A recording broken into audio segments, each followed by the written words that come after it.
Hey, it's Cousin Tim from Missouri. What we're going to do tonight is something really simple. We're going to marinate some steaks in some Worcestershire sauce and some minced up garlic. If you've never tried this before, if you've never used Worcestershire as a marinade, please give it a try. It really boosts that umami flavor of that beef, and it really kicks it up to another level. So we're going to get these marinated up, let them go for a couple hours, then we'll grill them off and have them for dinner tonight. Be back soon.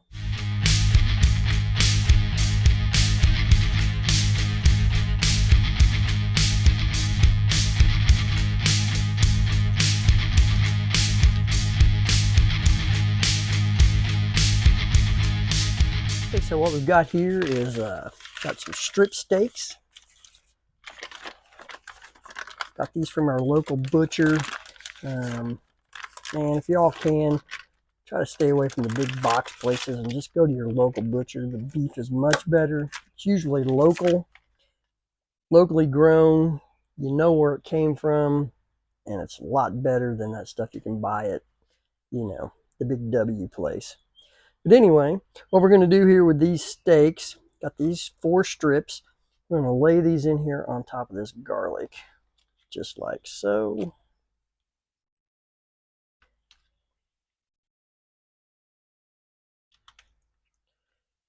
Naturally, forgot my gloves. Anyway, we're still going to do these up here. Sinking soap in the house, right? All right. Then what we're going to do with this,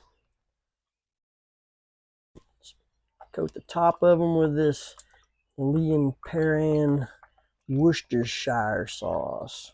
Worcestershire. That's what it is. Worcestershire. Get that in there enough to cover the top of it. Get some down the bottom of it. Lift each steak up a little bit to get some underneath it. Let it sit on top of that garlic and that Worcestershire sauce. I'm going to stick these in the house, in the fridge, for an hour and a half, 2 hours before dinner time. I'm going to get these out here and grill them up. The only thing we're going to put on these is salt and pepper. It's the only thing you need for steak, salt and pepper. Then once it's done and we let them rest for a little bit, we'll put some compound butter on top of them, let it melt down on top of them, give them a little bit more fat flavor in there, and make these steaks really tasty. So be back in a couple hours. Okay, so what we got here is these strip steaks. It's been marinating in this Worcestershire sauce and garlic for about 2 hours now. What we're going to do is, first off, we're going to pat the top of it dry with some paper towels. Make sure we get as much of that moisture off of there as we can, because that'll help with the browning and the getting those grill marks on there that you want to get. Get that moisture off of the top.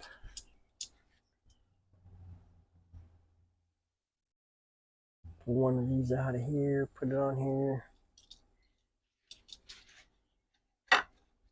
Pat the top of it dry. Leave as much of that garlic on there as you can. Just want to get all that moisture off of the top of it.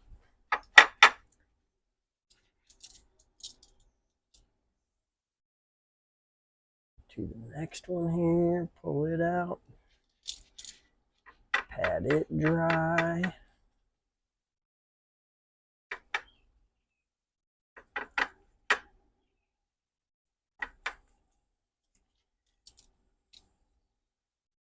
Like I said earlier, all we're going to put on these is a bit of salt and pepper. We're not going to put any kind of real seasonings on it or any rub or anything. It's just straight up salt and pepper.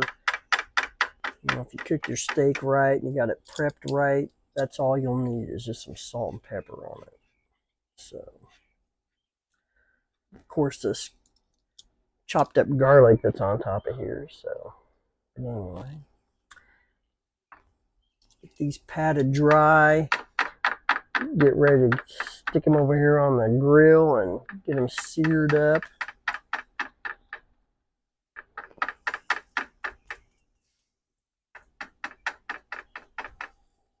Get them as dry as possible. That that moisture on there creates steam and keeps them from browning. Keeps you from getting those grill marks you're looking for. But anyway, we're gonna get over here on the grill, and I'll be back in a second.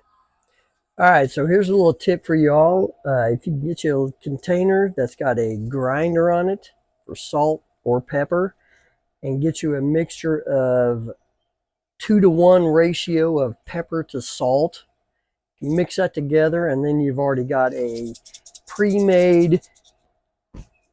pre-measured out ratio of salt to pepper that you would put on meat when you're grinding it. So what I'm going to do now is I'm going to salt and pepper the top of these steaks with some fresh ground pepper and some pink Himalayan sea salt. That's what we got in here.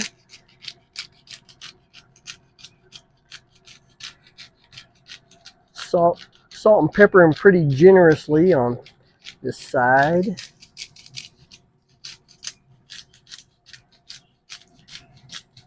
Since that's the only seasoning we're going to be putting on these. Then what we're going to do, got our grates cleared clean. We're going to spray them with some oil.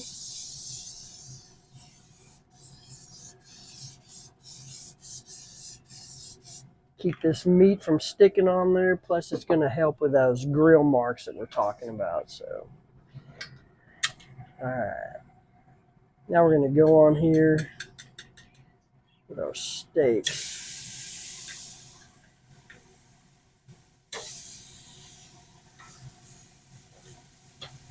This grill is blazing at about between 400 and 500 degrees.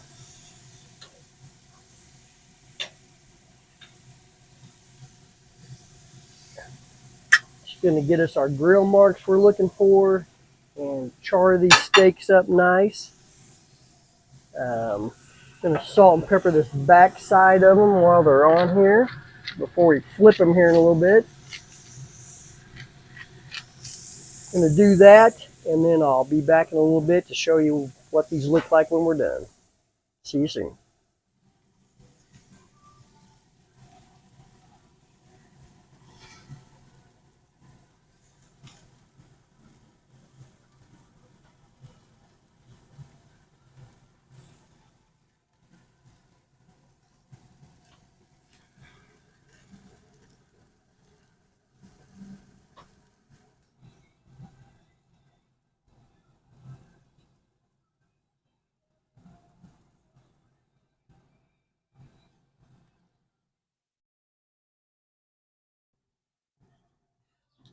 All right, so what we have here is these steaks go about 4 minutes per side.